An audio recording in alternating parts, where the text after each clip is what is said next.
Indo British advanced pain clinic. నొప్పి మాయం, surgery దూరం. హాయ్ హలో అందరికీ నమస్కారం. Welcome to iDream media. యాక్చువల్గా మనతో ఉన్న పర్సన్ ఏంటంటే ఆవిడ చాలా డౌన్ టు ఎర్త్. ఆవిడ సీరియల్లో చూస్తూ ఏమనుకుంటామంటే తిట్టుకుంటాం ఆవిడ కనబడితే కొడదామన్న రేంజ్లో ఉంటాం. కానీ బయట చూస్తే ఆవిడ చాలా కూల్గా టోటల్ డిఫరెంట్గా ఉంటారు అనమాట.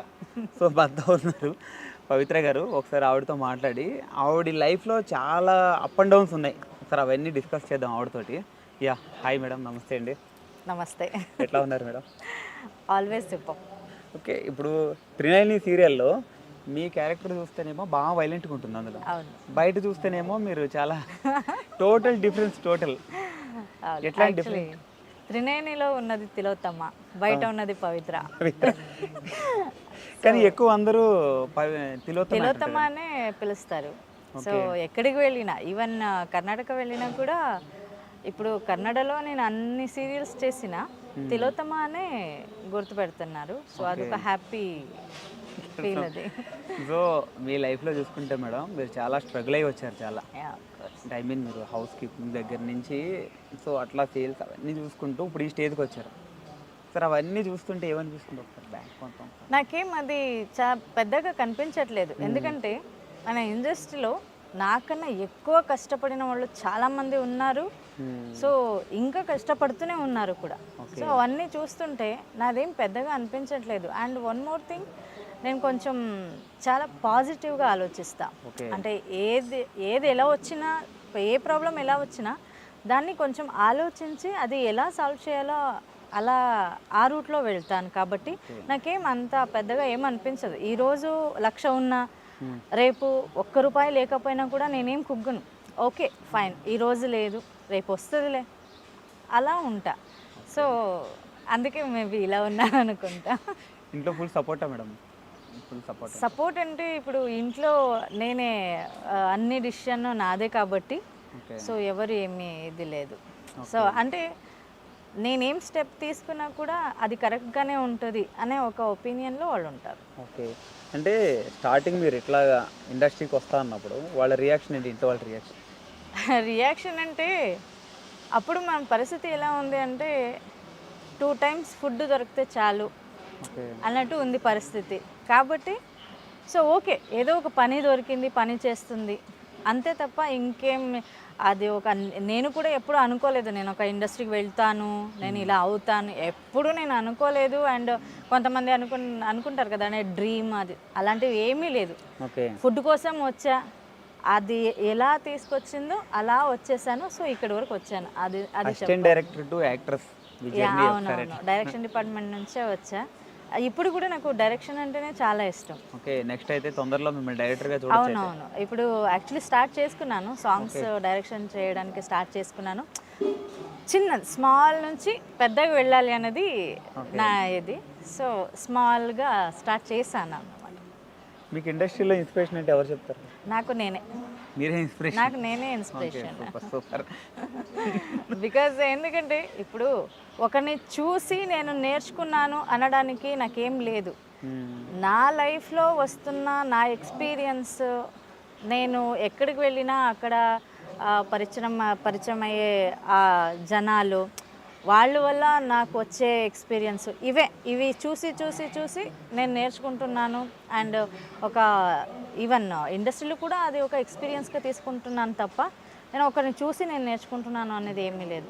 ఇప్పుడు యాక్టింగ్ కూడా నేను డే 1 నేను ఫస్ట్ సీరియల్ నేను ఏం చేశానో దాంట్లో నాకు యాక్టింగే రాదు, అస్సలు రాదు. డైరెక్టర్ తిట్టారు, నేను తిట్టించుకున్నాను. సో అలా లేదు నేను చెయ్యాలి, నాకు నేనే ఏ క్లాస్కి వెళ్ళలేదు ఏం లేదు, నాకు నేనే మిర్రర్ ముందే నిలబడి యాక్టింగ్ నేర్చుకున్నాను. సో ఇలా నాకు నేనే అని చెప్పుకుంటాను. ఇప్పుడు మీరేమో షూట్కి ఇక్కడికి వచ్చి ఉంటున్నారు, పిల్లలిద్దరు ఇప్పుడు పెద్దవాళ్ళు అయ్యారు, వాళ్ళని వాళ్ళు చూసుకుంటారు. ఇప్పటి వరకు అమ్మ నాన్న చూసుకున్నారు, వాళ్ళ సపోర్ట్ ఉంది నాకు. సో ఇప్పుడు వాళ్ళని వాళ్ళే చూసుకుంటున్నారు. కాబట్టి నాకేం ఇప్పుడు వాళ్ళు చిన్నప్పటి నుంచి నాకేం అంత భారంగా ఫీల్ అవ్వలేదు. ఎందుకంటే నా అమ్మ నాన్న ఉన్నారు, వాళ్ళు చూసుకున్నారు. సో ఇప్పుడు అంటే ఐ మీన్ పిల్లలకి మీరు పడిన కష్టం అది తెలుసు కాబట్టి పిల్లలకి నేనంటే ఏంటి, అండ్ లైఫ్ అంటే ఏంటి అనేది నన్ను చూసి పిల్లలు నేర్చుకున్నారు. లైఫ్లో ఎలా ఉండాలి, ఎవరితో ఎలా ఉండాలి అనేది పిల్లలు నన్ను చూసి నేర్చుకున్నారు. ఇప్పుడు అంటే మీ మదర్ గారు అమ్మ అంటే అందరికీ ఒక ఇన్స్పిరేషన్, ఒక ఎమోషన్. అవునవును. సో మీ అమ్మగారి నుంచి మీరు ఏం నేర్చుకున్నారు పిల్లలకి? అమ్మ నాకు ధైర్యం ఇచ్చారు. అమ్మ అంటేనే నాకు ధైర్యం. ఎందుకంటే నేను బిఫోర్ ఒక ఇంటర్వ్యూలో చెప్పాను, నేను యాక్చువల్లీ సూసైడ్ అటెంప్ట్ కూడా నేను చేసుకున్నాను, నేను లైఫ్లో నేను ఫేస్ చేయలేను అని. అప్పుడు నాకు ధైర్యం చెప్పిందే మా అమ్మ. ఎందుకు సూసైడ్ అటెంప్ట్ అంటే సమ్ టైం ఏమైపోతుంది అంటే సమాజంలో ఒక ఆడపిల్ల ఒంటరిగా బ్రతకాలి అనుకుంటే మనం ఏం తప్పు చేయలేనా కూడా కొంతమంది ఏమంటారు, తప్పు చేశారు ఏదో అలా ఇలా మాట్లాడతారు కదా. సో అలాంటివి ఫస్ట్ టైం విన్నప్పుడు అప్పుడు అలా అనిపించింది నాకు. అరే తర్వాత అనుకున్నా, అది నా లైఫ్, ఇది నేను బ్రతుకుతున్నా, నేను కష్టపడుతున్నా, నేను అన్నం తింటున్నా, వాళ్ళెవరో అంటే నేనెందుకు భయపడాలి, నా మీద నాకు నమ్మకం ఉండాలి తప్ప ఎవరికో ఎందుకు వాళ్ళ నమ్మకం నాకెందుకు అవసరం కదా. ఇప్పుడు ఇన్ని చెప్తున్నవారు మీరు ఎందుకు అటెంప్ట్ చేశారు అంటే అదే అలా అన్నారు కాబట్టి అది వినలేక సూసైడ్ అటెంప్ట్ నేను చేసుకున్నాను. ఓకే, సూసైడ్ అటెంప్ట్ చేసుకున్నాను ఎందుకంటే ఆ ధైర్యం అప్పుడు లేదు నాకు. ఓకే, అప్పుడు అమ్మ నాకు ధైర్యం చెప్పింది. ఓకే, అమ్మ ఒక ధైర్యం. అమ్మ ఒక ధైర్యం. పిల్లలకు మీరు ఏం చెప్తారు? నా పిల్లలకి ఒక అమ్మగా ఒక పిల్లలకు మీరు ఏం చెప్తారు? మంచిగా ఉండాలి. ఎవరైనా కష్టం అని మీ దగ్గరికి వస్తే మీ చేతిలో ఎంత అవుతుందో అంత హెల్ప్ చేయండి, అది డబల్ మీకు రిటర్న్ వచ్చేస్తుంది, తిరిగి వస్తుంది. అది నేను పిల్లలకి నేర్పించింది అయితే ఇదే. వాళ్ళు ఫ్రీడంలో వాళ్ళు ఉంటారు, వాళ్ళు డిసిషన్ వాళ్ళే తీసుకుంటారు. అంటే ఆ డిసిషన్ కరెక్టా రాంగా అనేది నన్ను అడుగుతారు. అది కరెక్ట్ అంటే కరెక్ట్, రాంగ్ అంటే రాంగ్. సో పిల్లలకి ఫ్రీడమ్ ఇవ్వాలి, కానీ మొత్తం ఫ్రీడమ్ ఇవ్వడం కూడా తప్పే. కానీ ఎంతవరకు ఇవ్వాలో అంతవరకు ఇవ్వాలి. వాళ్ళని మీరు ఇలా ఉండాలి అని చెప్పడం వరకు అంతే. నేను అలా ఉంటానా లేదా అనేది వాళ్ళది. మీ లైఫ్ ఒకసారి వెనక్కి తిరిగి చూసుకుంటే మేడం, మీ లైఫ్లో మీకు ఏది ఈజీగా రాలేదు. అవును, అన్నీ మీరు కష్టపడే తెచ్చుకున్నారు అన్నీ. సో ఆ స్ట్రగుల్స్ అవి చూస్తుంటే చాలా ప్రౌడ్గా ఫీల్ అవుతాను నేను చాలా. ఎందుకంటే ఏ సపోర్ట్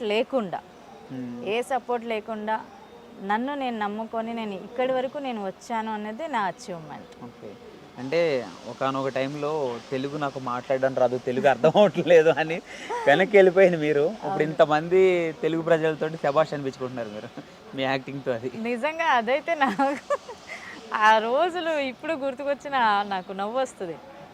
ఇలాగే ఫస్ట్ సీరియల్ కూడా నేను అన్నపూర్ణ సీరియల్లే, నిన్న Pelladata. Early morning 3 o'clock shooting జరుగుతుంది. నా వల్ల కాదు, నన్ను వదిలేయండు అని నేను. సో నిజంగా ఆ రోజుకి ఈ రోజుకి చాలా చాలా చేంజెస్ అయిపోయింది నాలో, చాలా చేంజెస్. ఇప్పుడు నేను తెలుగులోనే సాంగ్స్ చేస్తున్నా, తెలుగు మాట్లాడడం రాదని భయపడి తెలుగు రాస్తున్నా, తెలుగు చదువుతున్నా. అంటే అదొక ఛాలెంజ్గా నేను తీసుకున్నా. ఎందుకంటే ఆ రోజు ఒక 3-4 ఆర్టిస్టు నా ముందే మాట్లాడారు కాబట్టి, ఆ మాట నేను విన్నాను కాబట్టి, సో అప్పటి నుంచి నేను ఛాలెంజ్గా తీసుకున్నా. అది వితౌట్ ప్రాంప్టింగ్ కూడా నేను డైలాగ్ చెప్తాను. నేను చూస్తాను. నువ్వు ఒక సాంగ్ ఏమన్నా మా అభిమానుల గురించి, మీ అభిమానుల గురించి ఒక పాట ఏమన్నా పాడతారా? నేనా అభిమానులు అవుతారా ఏమని అనుకుంటే? లేదు పర్లేదు, పాడండి. అందరు మీలో ఉన్న ఈ టాలెంట్ కూడా జనాలకు తెలుస్తుంది. అయ్యో, టాలెంట్ అని ఏం లేదు. అప్పుడు అంటే ఒక టైంలో నాకు తెలుగు రాదు అని భయపడింది మీరు, ఇప్పుడు పాటలు కూడా పాడి స్టేజ్కి వచ్చారు. ఇప్పుడు అవును, ఒక ప్రౌడ్ మూమెంట్ కదా. నాకు అంతఃపురం సాంగ్ చాలా ఇష్టం, సౌందర్య నా ఫేవరెట్. Okay, super. సో అసలేం గుర్తుకు రాదు నా కళ్ళల ముందు నువ్వు ఉన్నగా, అసలేం తోచదు నాకు ఓ నిమిషం కూడా నిన్ను చూడక, నీలో ఉందే నా ప్రాణం అది నీకు తెలుసునా, పున్నా నేను నీ కోసం. Thank you. సూపర్. అంటే మామూలుగా పాడడం వేరా, ఫీల్ అవుతూ పాడడం వేరా. ఆర్టిస్ట్ కాబట్టి ఆ ఫీల్డ్లో ఒకరు ఉంటారు కాబట్టి. ఓకే, మీ లైఫ్లో ఒక మర్చిపోలేని బ్యాడ్ మూమెంట్ అంటే ఏం చెప్తారు? చాలా ఉన్నాయి అలాంటి మర్చిపోలేని. అంటే ఇప్పుడు కూడా ఆ గుర్తొస్తుంటే కొంచెం ఉలిక్కి పడతాం. సంథింగ్ మర్చిపోలేని బ్యాడ్ ఇన్సిడెంట్ ఉంది. అంటే నా పిల్లలు ఇంకా చిన్న పిల్లలు. నేను అప్పుడు గార్మెంట్స్, మీకు ఐడియా ఉంది అనుకో, గార్మెంట్స్కి పని చేస్తున్నాను అనమాట, గార్మెంట్స్లో. అప్పుడు నేను పని ఫినిష్ చేసుకొని ఇంటికి వచ్చినప్పుడు అప్పుడు ఫుడ్కి కూడా చాలా కష్టం. అమ్మ నాన్న, ఇద్దరు పిల్లలు, చిన్న చిన్న పిల్లలు ఇంకా. సో వాళ్ళకి పక్కింట్లో పిల్లలు ఫ్రూట్స్ తింటున్నారు.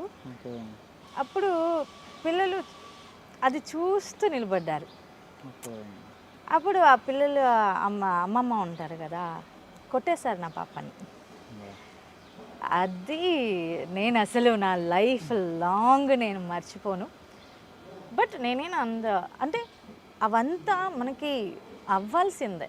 అలాంటి ఆ ఇన్సిడెంట్స్ జరిగితేనే మనకి అలాంటి దెబ్బ పడాలి. అందుకే నేను ఈరోజు మా పిల్లలు ఇప్పుడు ఏం కావాలన్నా తింటారు అంతే. ఓకే, హ్యాపీ మూమెంట్ చాలా ఉన్నాయి. అంటే చాలా ఉన్నాయి, కానీ ఒక్కటి ఫస్ట్ వచ్చిన హ్యాపీ మూమెంట్ అట్లా ఒకటి ఉంటుంది. నేను కార్ తీసుకుంది. ఓకే, నేను కార్ ఆల్టో తీసుకున్న ఫస్ట్ కార్ నాది.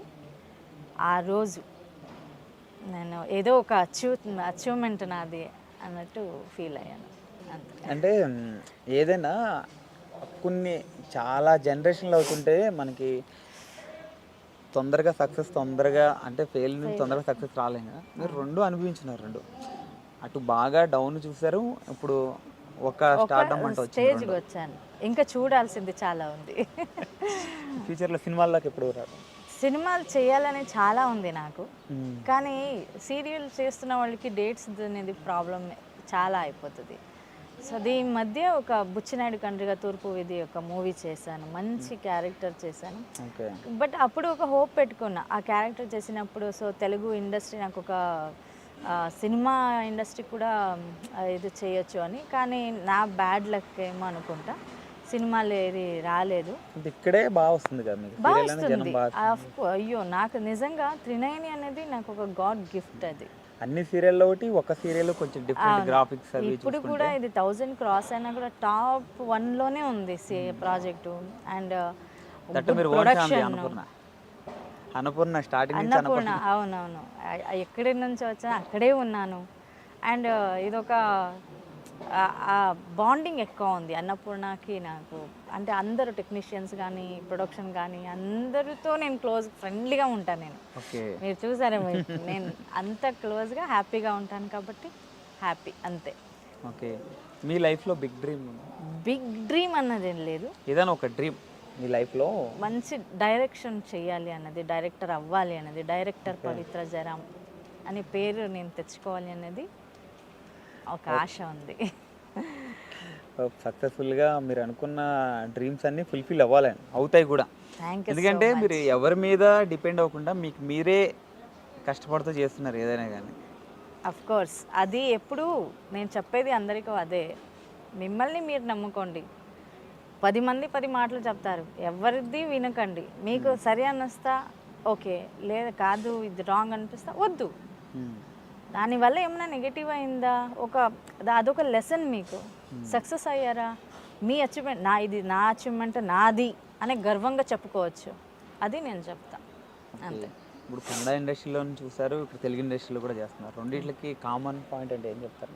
కామన్ పాయింట్ నాకేం అంత తేడా కనిపించలేదు. సో అక్కడ ఎలా ఉందో ఇక్కడ కూడా అలాగే ఉంది. అండ్ కన్నడ ఇండస్ట్రీ యాక్చువల్లీ చెప్పాలంటే మన తెలుగు ఇండస్ట్రీ కన్నడ ఆర్టిస్టులు చాలామంది ఉన్నారు. సో అందరికీ అన్నం పెడుతుంది Telugu industry. So Kannada industry మమ్మల్ని పెంచింది కన్నడ ఇండస్ట్రీ. మన టాలెంట్ని బయటకి తీసుకొచ్చింది కన్నడ ఇండస్ట్రీ. సో అది తీసుకొచ్చి అన్నం పెడుతున్నది తెలుగు ఇండస్ట్రీ. సో రెండిటికి నీకు చాలా రెస్పెక్ట్ ఉంది. Super madam, super. Thank you so much madam. Thank you for giving interview madam. Okay, thank you. Yeah, ఇది మన తిలోత్తమ్ గారితో special chit chat. Yeah, this is Venky signing of.